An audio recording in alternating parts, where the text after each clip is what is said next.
But I'm still gonna not believe you instead of keep digging your own graves as Adele's #1 fan. He's gross.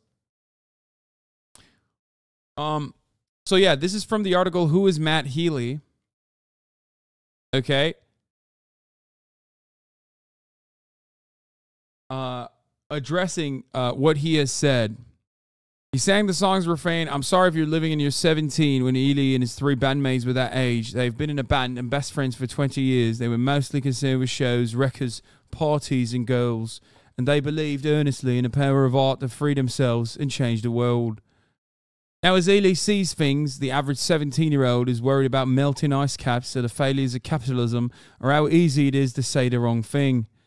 The future holds little imagined promise, and to cope, teens are indulging in reactionary conservatism or the oppression Olympics, the world and their identities distorted by social media. Healy is something of a test case for the digital panopticon and its reaction cycles. I like that the future holds little imagined promise, and to cope, the teens are indulging in reactionary conservatism or the oppression Olympics. Are you a reactionary conservative? Who the fuck says that? Like, you can do enlightened centrism, okay? But, like, this is the dumbest way to do it. Like, no, just say that, like, misguided teenagers have incredibly black and white, rid of nuance perspectives on social justice, which they enact through an incredibly narcissistic lens on issues that are completely irrelevant, okay? Because they don't have any fucking power. That's it. That's where it comes from. This is the New Yorker. Why are you doing an accent? Because it's Matty Healy, who's British. Yeah, they use already existing lanes, path of least resistance. Exactly. Healy is something of a test case for the digital panopticon and its reaction cycles. Though he was always run his mouth, he long seemed dedicated to saying the right thing, eventually, and getting praised for it. He sometimes ceded his position to the voices of women. The band's last album, Notes from a Conditional Form from 2020, opens with a monologue about the climate crisis delivered by Greta Thunberg.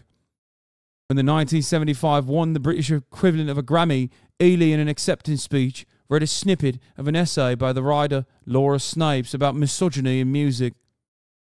Fans asked him to take a stand on other things, Israel and Palestine, police abolition, but his politics, by his own estimation, are not particularly radical, and he was not the voice for activism that some wanted him to be.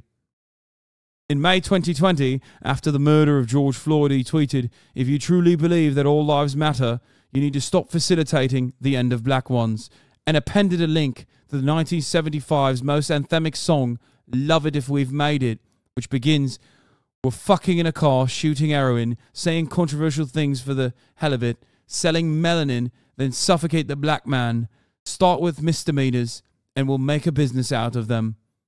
It was, to Healy, the clearest way to articulate his thoughts about racial injustice and police brutality. But people perceived it as a callous attempt to promote the band. Very nice.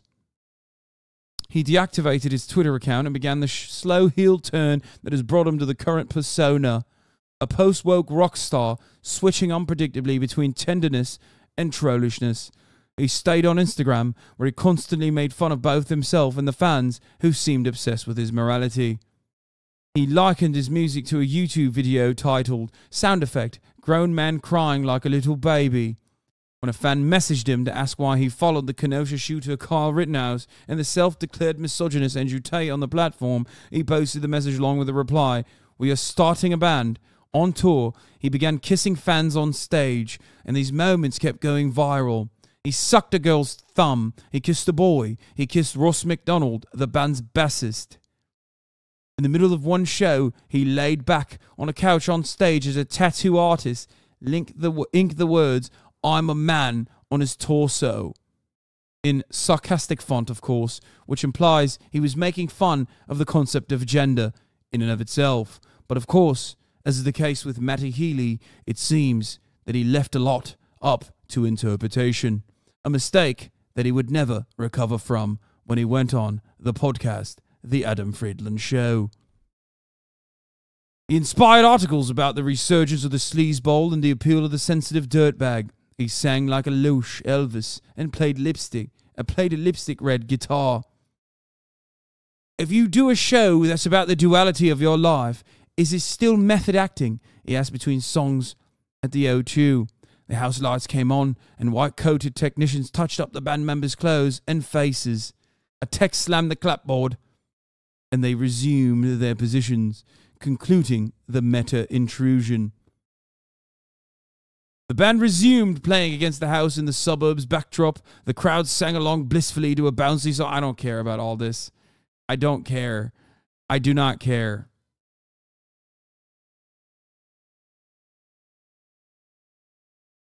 He's Marilyn Manson for Zoomers? Okay, I wouldn't go that far. No. I would not go that far. It's like, I don't think Marilyn Manson gives a fuck about like any of these issues. He's also not a good guy, like at all.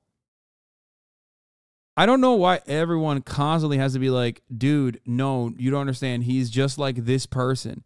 No, he could just be he could be fucking cringe, okay? And he is. That's the crime, is that he's cringe. Not a fucking rapist, okay?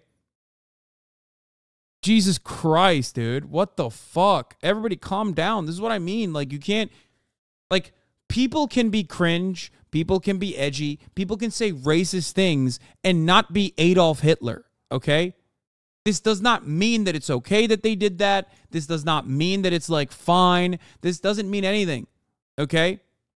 But, like, a lot of times people just, like, calculate all of the fucking worst things that someone has done, things that have, and then pack it up to the fucking gills of, like, pack it up to the fucking gills with, like, idiotic shit like, oh, he must like Kyle Rittenhouse, like, he must like Andrew Tate. You know what I mean?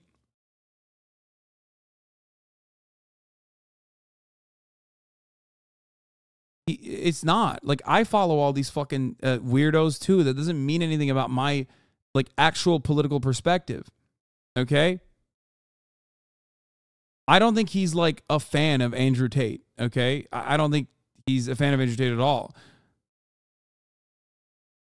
You're missing the forest for the trees when you hyper-focus on, like, the types of shit that people say.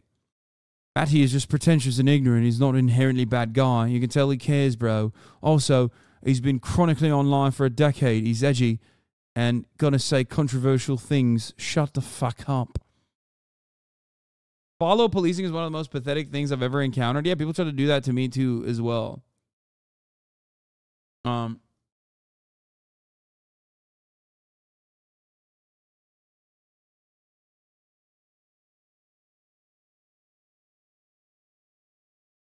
But the point is,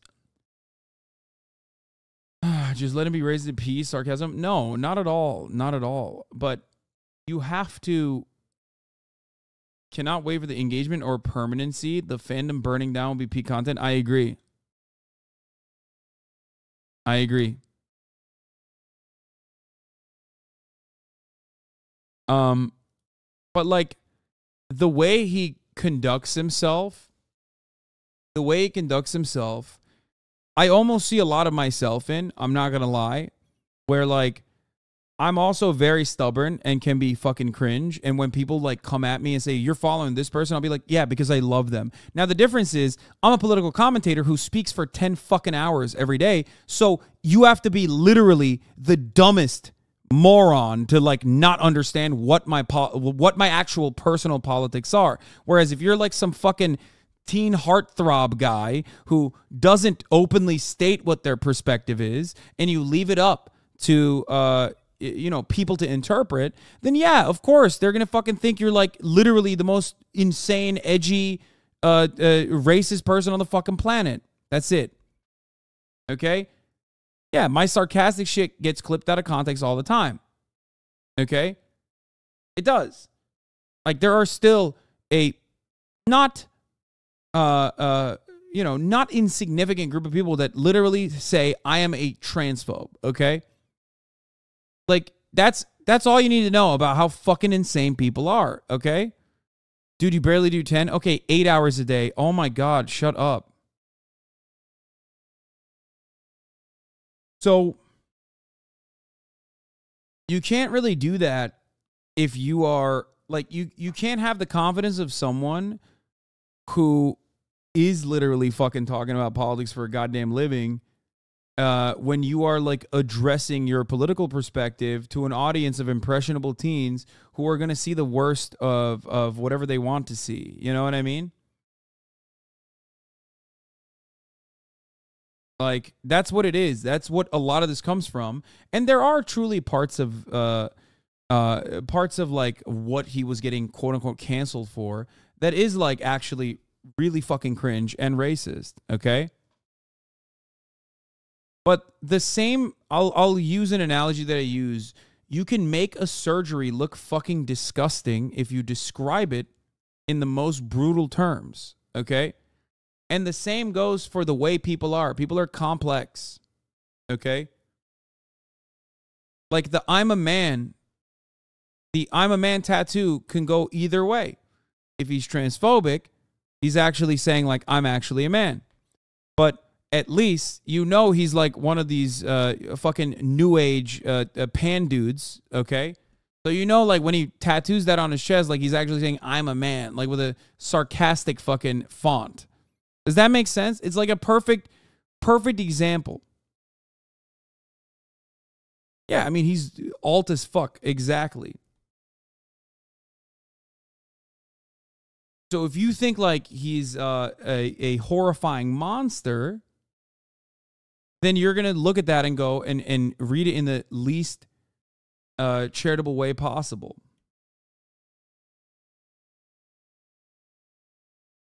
There's the two of you is that you have hours of pro-trans content online. He doesn't. Exactly. That's my point.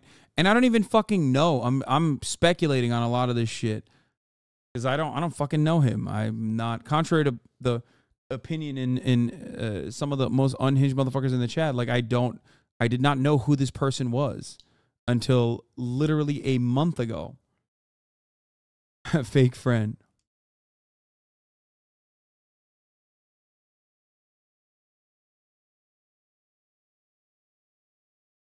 Anyway, it's the last rock and roll show in town, Healy said after Swift had left and the band had returned for a second half. A set of his hits, blah, blah, blah.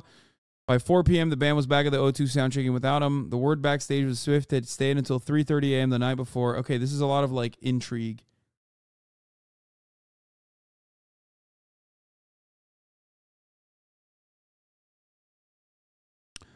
That I don't give a shit about. In the British press, Healy is sometimes positioned as a stylish warrior, his evil twin. The bands became popular around the same time. Both men are straight-leaning, but like Mick Jagger and David Bowie before them, enjoy reveling in sexual ambiguity. Healy said the band had asked Styles to come.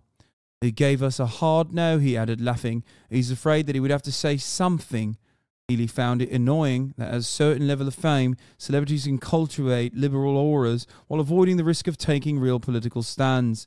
Swift, I thought, but didn't say, seemed to be accepted from this critique. He headed to the green room where a mellow family vibe prevailed. Like, oh my God, I love the accent. Thank you. Yeah, like everything I've read so far, other than like the fucking edgy and sometimes racist fucking shit that he has said, like as far as his own political, as far as his own personal politics fucking goes, it's always like you know, defending the Labour Party, defending Jeremy Corbyn, shit like that.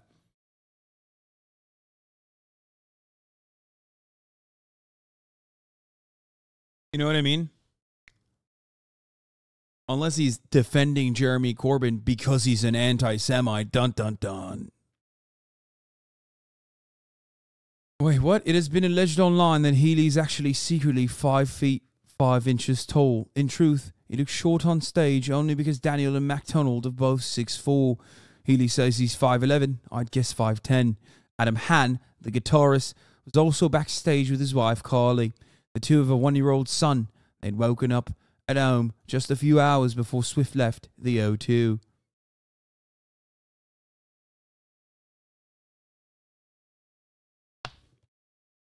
Healy had skipped his make-out routine during the previous night's show. I'm not kissing anybody in front of Taylor Swift. Have some respect. He'd said, on night 2, the fans reached for him with grasping fingers and tormented faces, a tangled mass of limbs like a scene out of Hieronymus Bosch. Healy kissed one, then his face was grabbed by 2 others. He did his push-up and crawled through the TV. He told the crowd that Swift wasn't coming and that instead they could expect 5 extra minutes of his thoughts on industrial action. The night before, he'd given a shout-out to striking railway workers. He also talked about how the right was better than the left at offering anxious young men a path for their flundering masculinity. All I can tell is that I'm a bloke, I'm confused, and I'm definitely on the left. A roar of approval cut him off. Shut up, he said, dismissing the reflexive praise. What the fuck? This dude is based?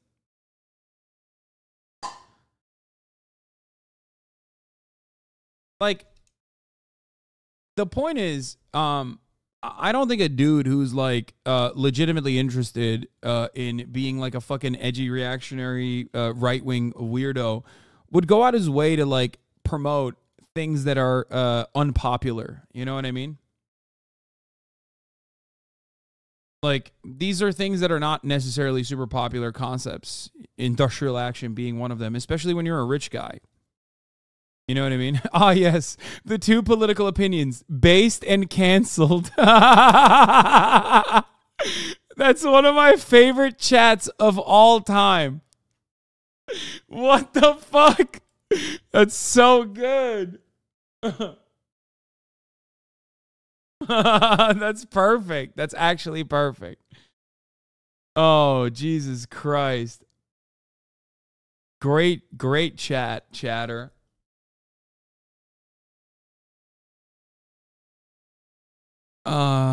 Where were we? He was carefully dressed. He ordered orange juice and a steak. Steak, I asked again.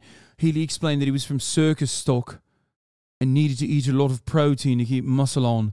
My grandparents are from the circus, like Irish travelling circus on both sides. I come from this really sinewy line of contortionists.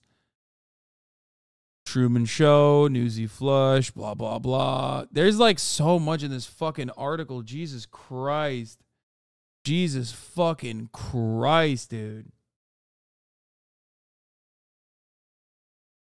A month later. Oh, is this the beginning? Oh, no, here it is.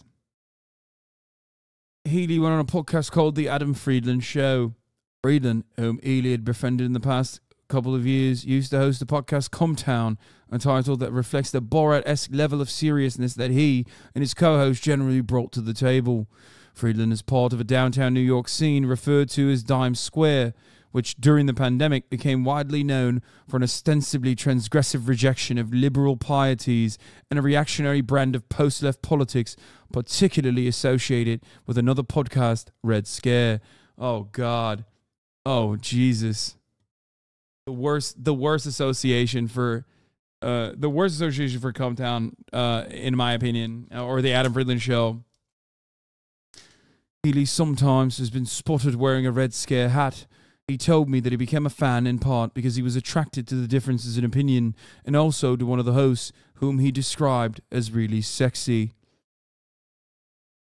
On the Adam Friedland Show, Healy and the host roamed more or less randomly around the cultural landscape, cracking jokes. One of the hosts asked if the rapper Ice Spice, who is of Nigerian and Dominican descent, was an Inuit Spice Girl, and the group did crude approximations of an Inuit accent, veering from vaguely Chinese to quasi-Hawaiian.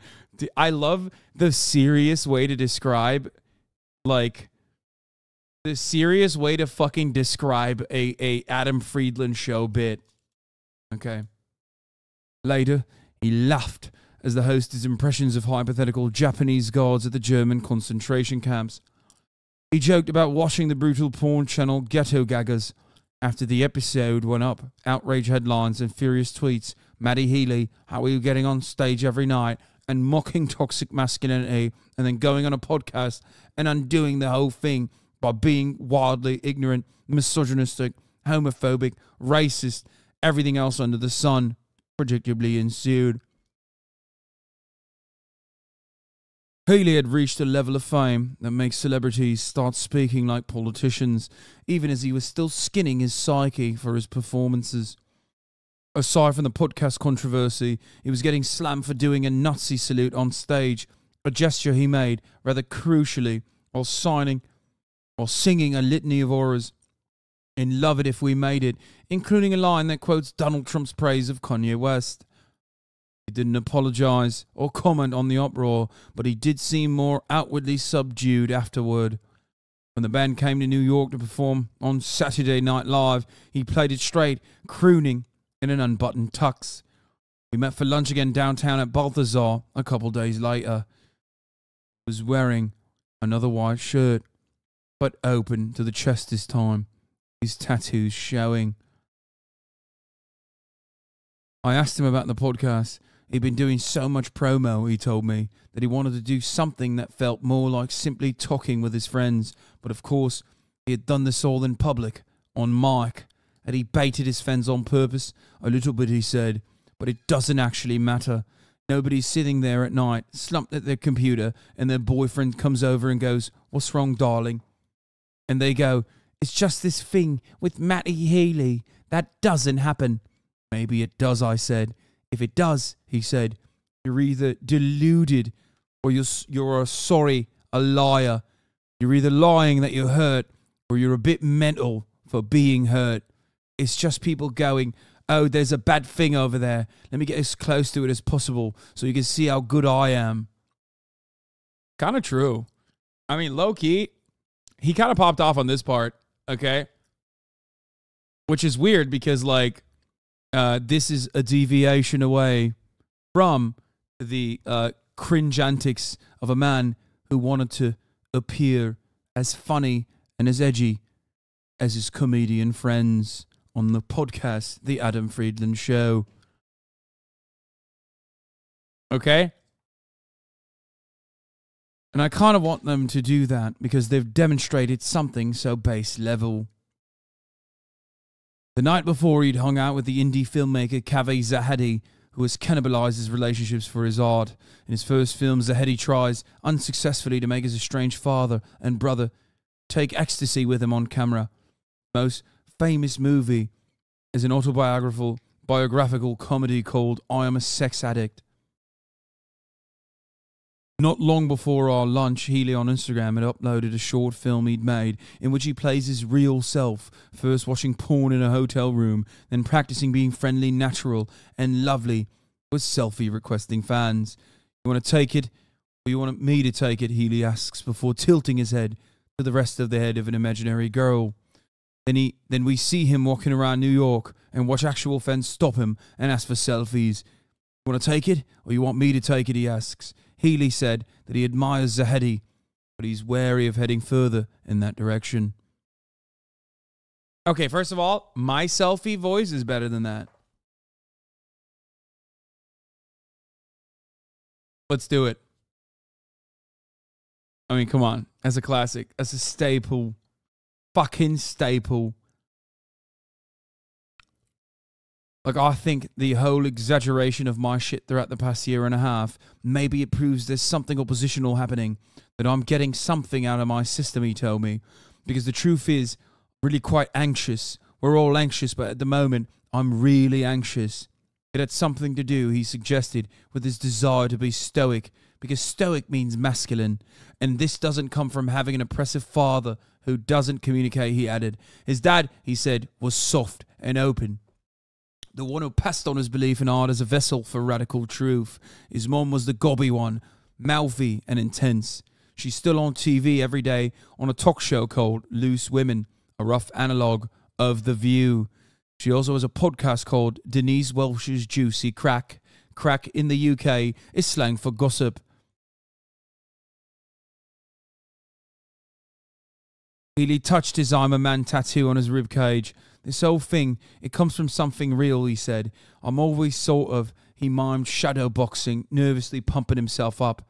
And this is all just a mental thing to be doing. All right. That's it. This article is the longest article of all time.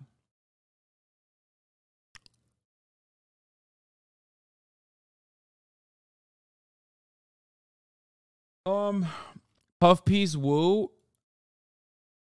Yeah. He's like a Disco Elysium character. I skipped so much of it.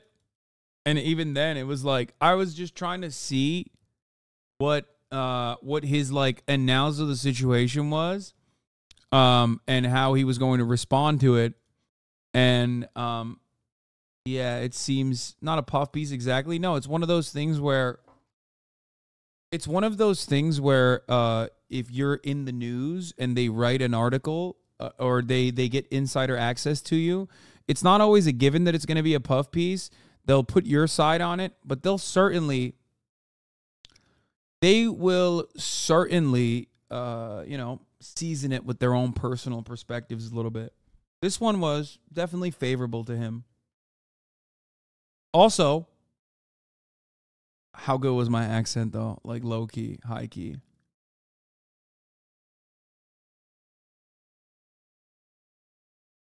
He's swept up in the biggest PR team in the country. Expect more exhilarating articles like this. Yeah, Taylor Swift will fucking definitely turn him into the wokest of scholars, okay?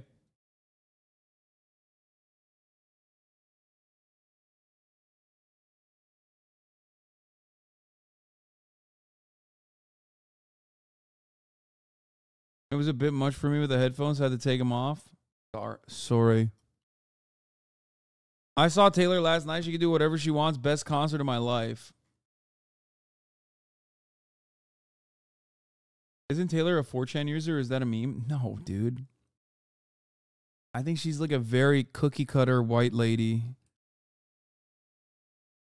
What? No, that was like a 4chan meme. No, that's Doja. True. Careful? Wait, what do you mean? I'm not saying that as like a bad thing. She's just like a normie.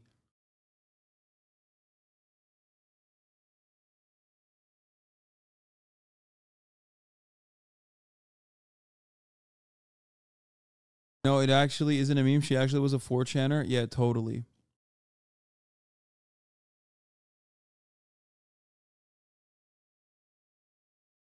Author of the article probably gave him her PR person. She's the one who had to be like, oops, sorry for publicly and proudly defending my parents' charges of human trafficking and debt slavery in the form of a personal essay in the Times. Yeah, that's true.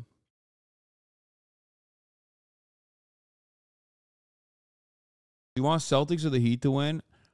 Dude, I don't want people to get mad at me for this, but I never want the Celtics to win, okay? I know they're coming. I know it's a big comeback. But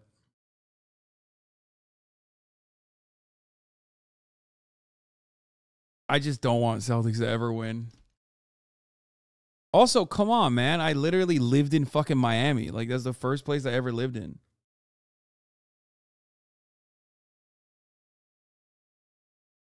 More anti-white racism? Yeah.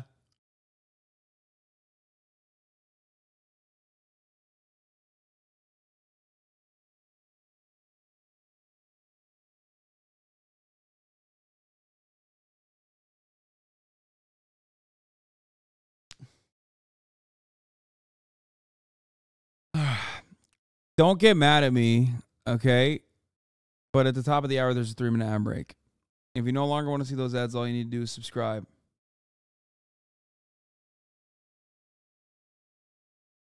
But also, like I said, I fucking lived in Miami. Like, that's, you know.